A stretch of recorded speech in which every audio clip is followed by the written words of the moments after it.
to $8. Kano kaya yun? Ayan. Red velvet.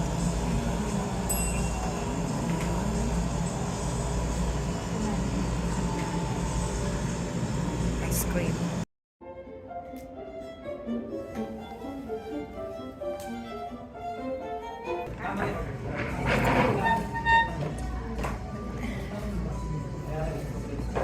Sabay. Dito ba sabay isa? Ako buto. Bubuksan na namin. Wala akong pala ng sobra.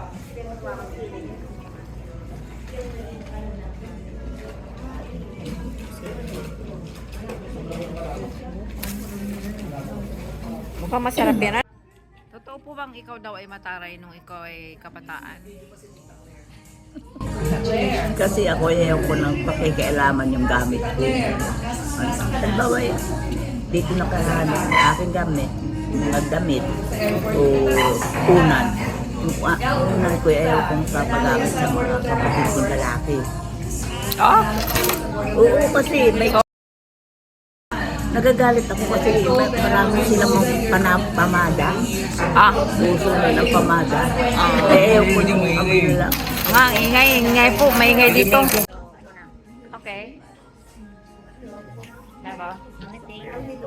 Tingin na. Thank you po. Happy birthday ulit. Happy birthday to you. Lola, halo. Halo. Sarap. Parang masarap. Hindi ko makapitik may masarap na.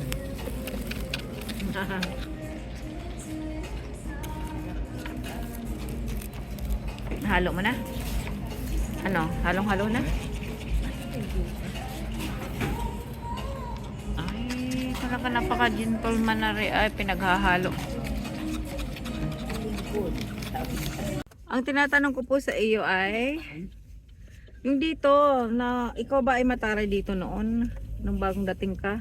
Paano ko magtatara? Wala naman akong ibang kasama dito nun eh. Hindi na may mga kasama ka. Na ano yung mga kasama mo, yung pamangkin mo? Nung dumating na yung pamangkin ko. Ang ka ba ay Sabi nagtatry? ko kasi, yung susunod yung aking i-sponsorin ay si Ate Norma. Ay si Ate Norma naman ay sabi niya, ay ba't ako ang i-sponsoran mo? Kasi Ate Didi naman ikay ay ulila na sa ang mga anak. Ay di siya mumunong kunin at maraming mga kakapatid yung mga iyon. Kaya ang inuna kong kunin, kinuha ko muna ay si Susie, ay si Josie. Pero hindi talaga kayo mataray. Mabait kayo. Gano'n.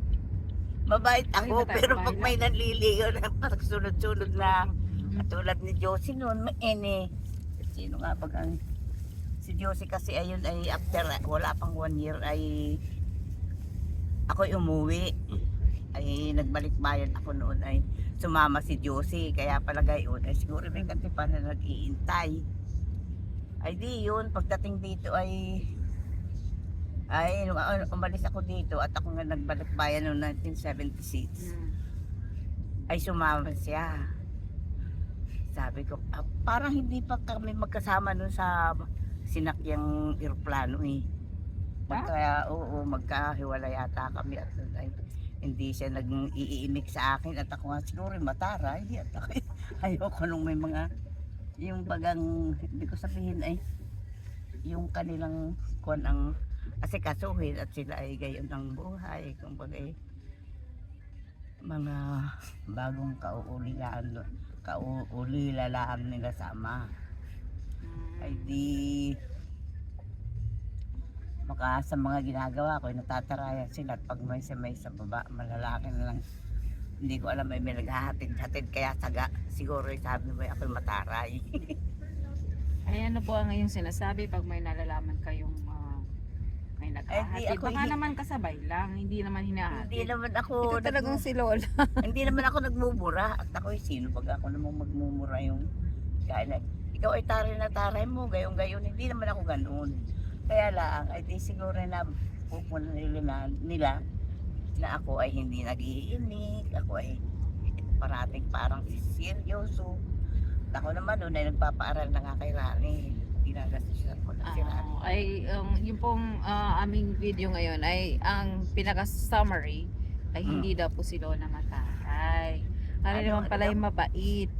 Sino? Ikaw. Yung pa po pala, hindi naman po pala siya mataray si Lola. Siya pala yung mabait. Nami-misinterpret lang. Ayun ang ibig sabihin. Ay siya, yun po muna lang ang aming video ngayon kay Lola. Thank you po.